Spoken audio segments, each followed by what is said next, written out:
tây, bể hoa chuối chưa vô nấu nè. Ở ngoài vườn có cây chanh ngon các bạn, hái mấy trái vô lát nữa làm nước uống ha.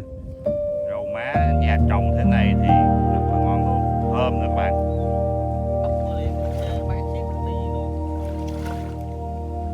8 hạt rau nhút, một ao rau nhút luôn.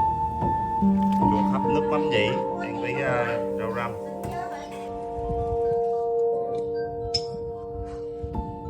Ly đó đưa mở ly nhỏ này, 2 góc bạn phải. Rồi nãy giờ trong cái lon có điện đặt cao mà ông nhỏ rơi cơ.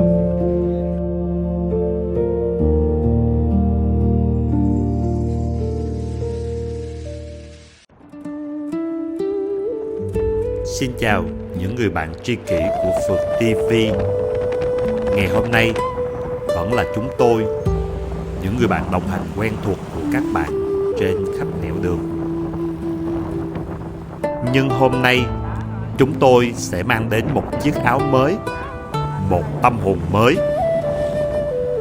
Chào mừng bạn đến với Hơi thở Việt Nam, Việt Nam Breathe. Thay vì những cung đường vội vã, từ nay chúng tôi mong muốn sẽ cùng bạn ngồi lại, chạm sâu hơn vào cuộc sống thường nhật, ngửi thấy mùi đất miệt vườn, nghe tiếng cười của bà con và cảm nhận rõ từng hơi thở mộc mạc nhất của dải đất hình chữ S này. Và hành trình đầu tiên mà chúng tôi lựa chọn cho chiếc áo mới này, đó là trở về miền Tây sông nước vào mùa hè. Bạn hẳn còn nhớ những thước phim của Phượt TV đã từng đưa bạn đến miền Tây vào mùa nước nổi. Thì ở mùa hè này, cái nắng oi ả, cái gió, cái khát sẽ làm bạn cảm nhận nhiều hơn về miền Tây.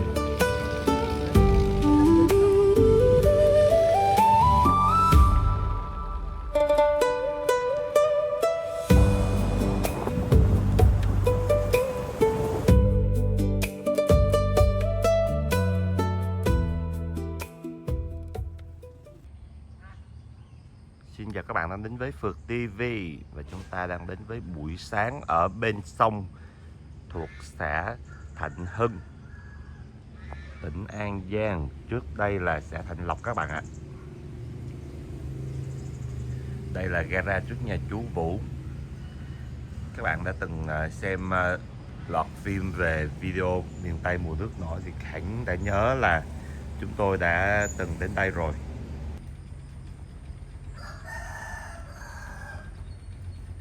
Giờ chú Vũ cho mình đi ra chợ kinh doanh chơi, ăn sáng uống cà phê ngoài chợ nha các bạn.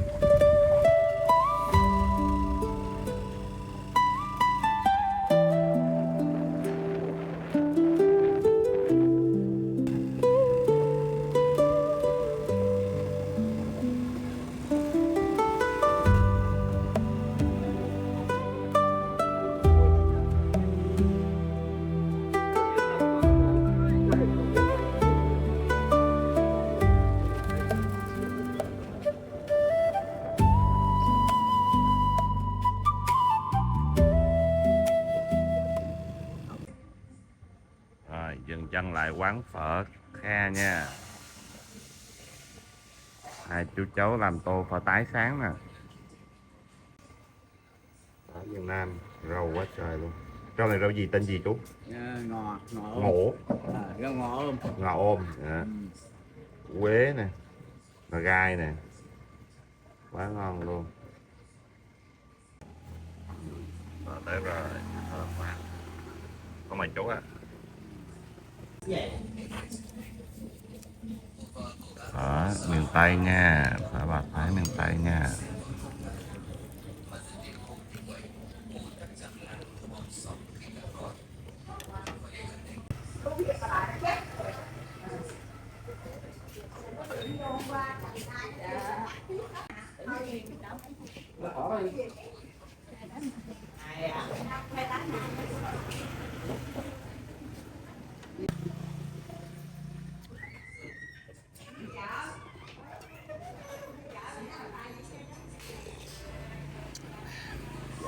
Thanh. Ngọt nhẹ. Đặc trưng miền Tây.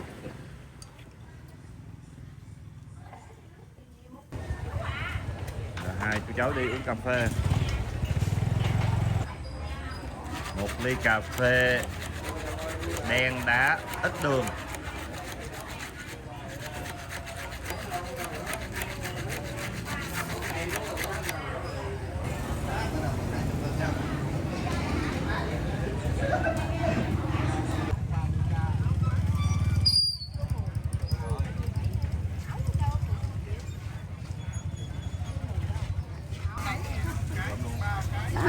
Bán 2.000 gần với 3.000 cái. 3.000 đi.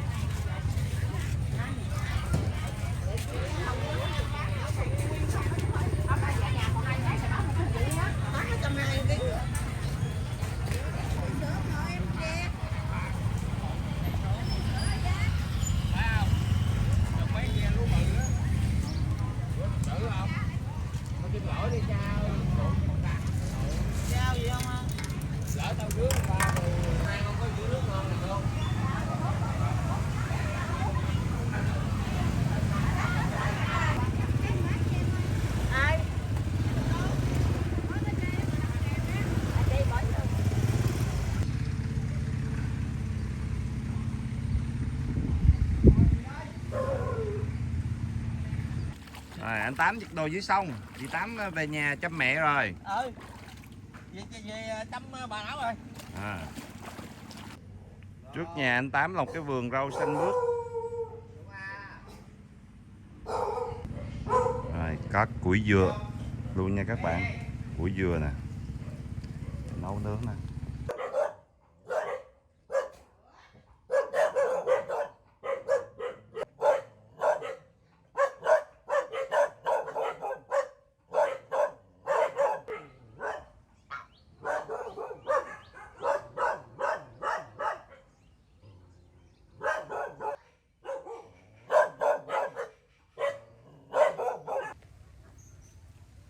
Xin chào các bạn đã đến với Phượt TV. Giờ thì tôi với anh Tám đang đi ra vườn nha các bạn.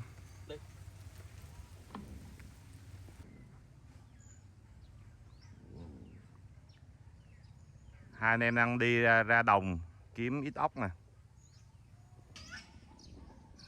Đây là cái vuông trong vườn nhà anh Tám, rất là nhiều cá luôn. Nhưng mà tôi đòi anh Tám là phải dẫn ra ruộng chút. Chứ về miền Tây mà không có clip báo cáo vợ là vợ không cho đi chơi rồi. Mùa này thì keo tràm đang nở hoa này các bạn, rất là đẹp luôn.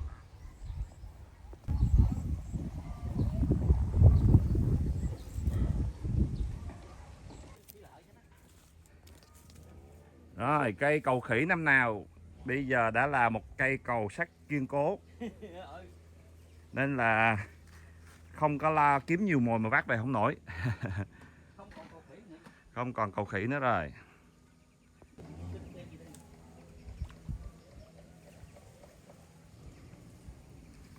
Đây là cánh đồng mà hồi mùa nước nổi chúng tôi đã về đi chơi này các bạn.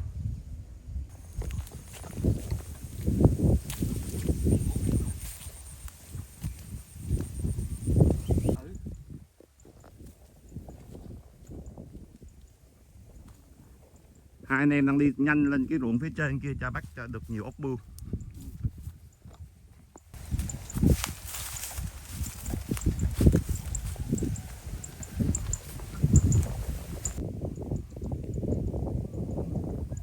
Đồng ruộng gió mát nha các bạn, rất là mát luôn.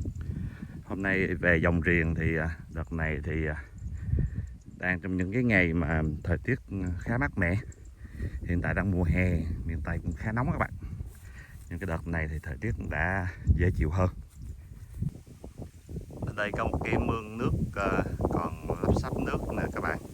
Anh Tám sẽ đi dọc theo cái mương này để bắt ít ốc bươu. Rồi anh Tám xuống ruộng rồi nha anh em. Rồi. Dạ. Bự mới bắt, còn ốc nhỏ là thôi.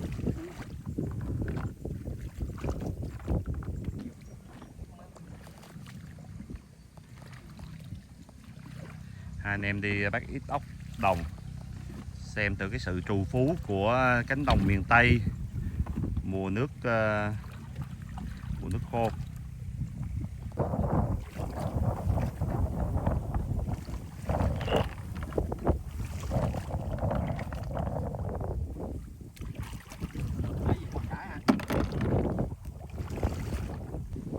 Các bạn có thể thấy đây là những đám ruộng mẫu lớn ở miền Tây. Vào khoảng 1 đến 2 tháng nữa thì lúa sẽ chín, kết thúc vụ hè thu để bà con chuẩn bị qua vụ đông xuân. Có thể năm nay mùa nước nổi nó sẽ không lớn nên có thể bà con sẽ xạ luôn cái vụ đông luôn các bạn. Thường làm được 3 vụ năm luôn, chứ mọi năm này thường 2 vụ. Rồi, anh Tám của tôi đang ốc các bạn.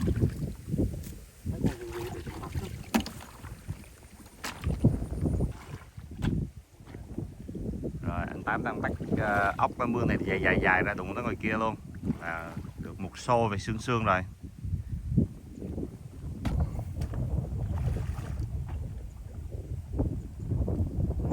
Trên cánh đồng quê hương, anh em đang đi bắt một chút ốc bươu vàng. Đây là một trong những cái loài mà nó phá hoại cây lúa các bạn. Mình cũng bắt bớt đi cho nó khỏi hủy diệt cây trồng, bảo vệ thực vật.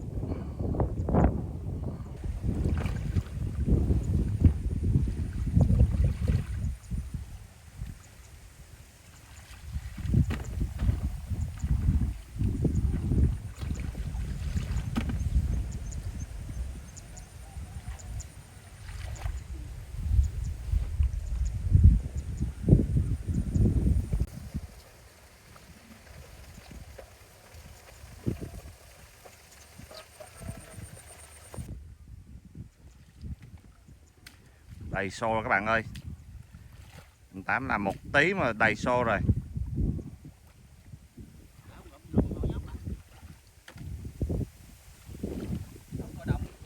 Góc này thì có một cái láng của bà con làm các cái vườn này các bạn.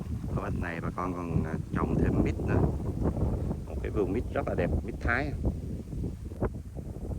Rồi đầy xô rồi, giờ hai anh em trở về nhà thôi. Một hành trình đi kiếm mồi nhẹ một tí là có tí mồi lai ra rồi. Chúng ta hãy cùng theo dõi là những tập phim tiếp theo để xem anh em chúng tôi trưa nay lai ra món gì nha anh em.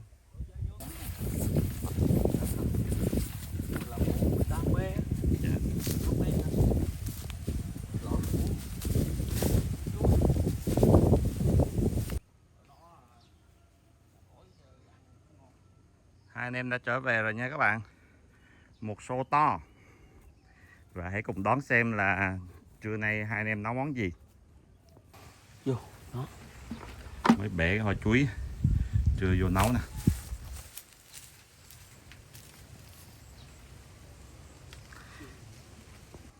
Đây là cái vuông của nhà. Tí nữa anh Tám ra anh kiếm con cá nữa.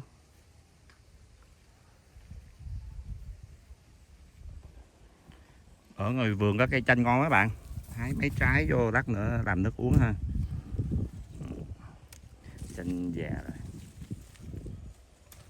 Chanh, lá chanh đều ăn rất là ngon. Các bạn có thể thấy cây chanh này rất là tươi tốt phải không ạ? Trong vườn nhà thì có rất là nhiều rau, cây, trái như đây cây chanh này. Ở dưới đây là có rau lan này các bạn. Ở dưới hồ ao thì có kèo nèo. Củ nèo rất là tốt luôn. Này nhúng lẩu mắm thì y bài. Có rau nhút ở dưới ở vuông nữa.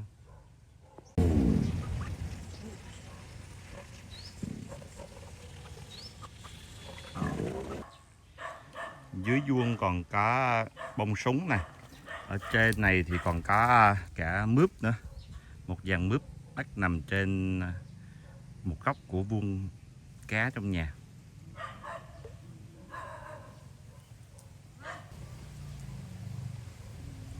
Đây là hoa mướp nè các bạn. Rất là đẹp luôn. Rất nhiều hoa trên vàng.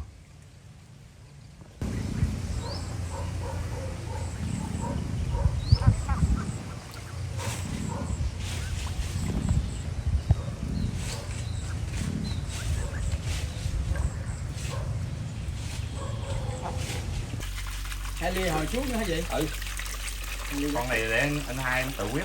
tự quyết đi. À. Để mình đi cho vui. Quá.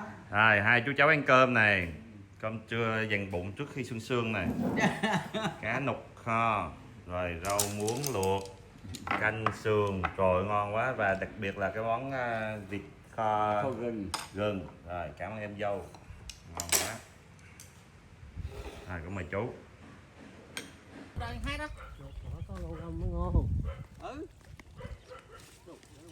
Rồi hái rau nha anh em, rau vườn siêu sạch. Ủa, rau mát. Mà thổi ăn cái mát này chưa thổi. Dạ em ăn rồi chứ, đợt trước anh về anh bẻ cho em ăn á.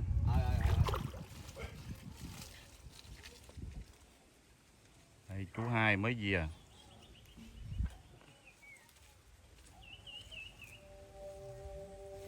Rau má nhà trồng thế này thì rất là ngon luôn, thơm nữa các bạn. Dạ, rau răm.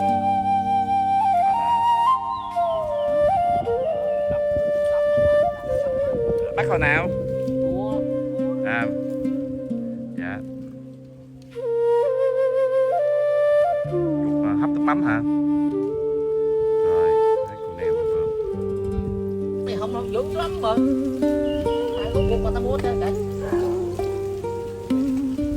Có mát rồi đó.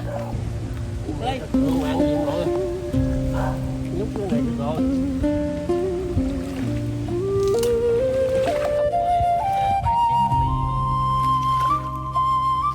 Tám hái rau nhút, ao rau nhút luôn.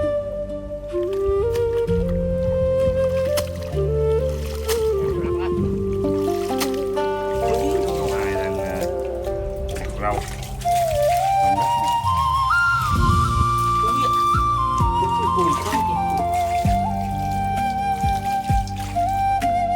Rồi chú hấp nước mắm nhĩ với rau răm.